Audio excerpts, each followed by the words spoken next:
Hello hi guys welcome to new video.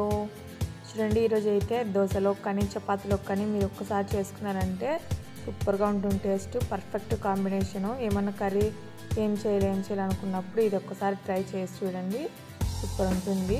మామూలుగా అయితే చాలామందికి తెలిసి ఉంటుంది, ఎవరికో కొంతమందికి తెలిసి ఉంటుంది. ఇది అనేది తాలింపు అంటారు, పల్లెం అంటారు, ఫ్రై అంటారు, దీన్ని చాలా పేర్లతో పిలుస్తారు.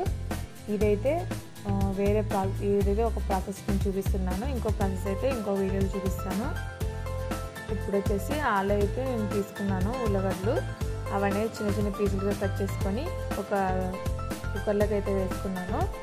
అందులోకి ఉల్లగడ్డ మునిగేంత నీళ్ళు పోసుకుంటే సరిపోతుంది. అందులోకి కొద్దిగా రాళ్ళుప్పు వేసుకున్నాను. అది వచ్చి 3 విజిల్స్ వచ్చే వరకు పెట్టుకొని ఆఫ్ చేసినామంటే పర్ఫెక్ట్గా కుక్ అయిపోతాయి మనకు ఉల్లగడ్డ అనేది. ఆ లోపల నేను ఇప్పుడైతే పచ్చికారం అయితే ఆడించుకున్నాను. పచ్చికారానికి వచ్చేసి పచ్చిమిర్చి, ఉప్పు, తెల్లవాయి అయితే వేసుకున్నాను. మాత్రం సరిపోతుంది, ఇంకేమీ వేయాల్సిన అవసరం లేదు. అవైతే ఆడించి పెట్టేసుకున్నాను.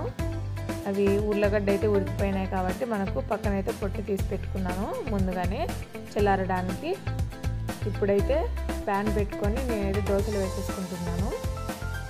చూడండి, దోశలు అయితే మనకి రెడీ అయిపోయాయి. ఇక్కడ ఇప్పుడు వచ్చేసి తుప్పు తీసి పెట్టుకున్న ఆలు ఉంది కదా, ఆలునైతే మెత్తగా అసలు ఒక గడ్డగం లేకోకుండా స్మాష్ చేసి పెట్టుకోవాలి. చూడండి, ఇలా మెత్తగా అయితే స్మాష్ చేసి పెట్టుకోండి. ఆ లోపల ఒక ప్యాన్ పెట్టుకొని ఆయిల్ వేసుకొని, ఆయిల్ హీట్ ఎక్కాక కొద్దిగా జీలకర్ర, ఆవాలు వేసుకోండి. అలాగే ఎండుమిర్చి, కరివేపాకు మంచిగా వేగాక ఆనియన్స్ అయితే వేసుకోండి. ఆనియన్స్ అంటే మనకు ఒక్కొక్క వంటకైతే ఒక్కొక్క టేస్ట్ వస్తుంది, కట్ చేసుకున్న దాన్ని బట్టి. మనమైతే దీనికైతే ఇలా పొడవుగా కట్ చేసుకోండి, టేస్ట్ అనేది బాగుంటుంది అన్నమాట. ఇవైతే ఇలా వేసుకున్నాక ఒకసారి వేపుకొని అందులోకి నేను కొద్దిగా పసుపు అయితే వేసుకుంటున్నాను.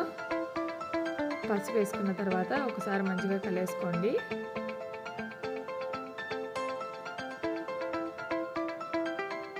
చూడండి, ఆనియన్స్ అయితే మనకు చాలా బ్రౌన్ ఏం కావాల్సిన అవసరం లేదు, మీడియంగా వేగితే సరిపోతుంది. చాలా వేపుకోవాల్సిన అవసరం లేదు, తొందరగానే మగ్గిపోతాయి. చూడండి, ఈ మాత్రం వేపుకుంటే సరిపోతుంది.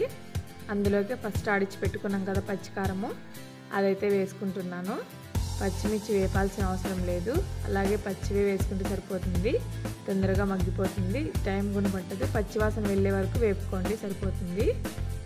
చూడండి, ఇక్కడైతే పచ్చికారం వేగిపోయింది. ఫస్ట్ అయితే స్మాష్ చేసి పెట్టుకున్నాం కదా మనం ఉల్లగడ్డ, అదైతే వేసుకోండి. అది వేసుకున్న తర్వాత నుంచి మనము కలుపుతూనే ఉండాలి, లేకపోతే అడుగంటిపోతుంది. అడుగంటిపోతే మనకు టేస్ట్ అనేది అంత బాగా రాదనమాట, స్మెల్ కూడా వేరే విధంగా వస్తుంది.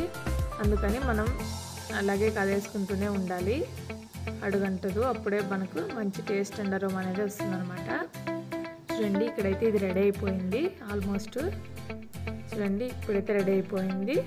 దీని మీద కొద్దిగా కొత్తిమీర చల్లుకుంటే మనకు రెడీ అయిపోయినట్టే. I hope you like this video. Please ఇప్పుడే మొదటిసారి మన ఛానల్ చూస్తున్నట్లయితే ప్లీజ్ లైక్ చేయండి, సబ్స్క్రైబ్ చేయండి. చూడండి, పర్ఫెక్ట్గా మనకైతే రెడీ అయిపోయింది. ఇదైతేను చూడండి, ఇప్పుడైతే దోశలో పెట్టి తింటున్నాను.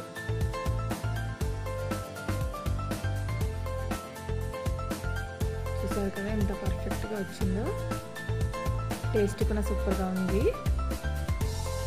ఈ వీడియో మీకు నచ్చినట్లయితే ప్లీజ్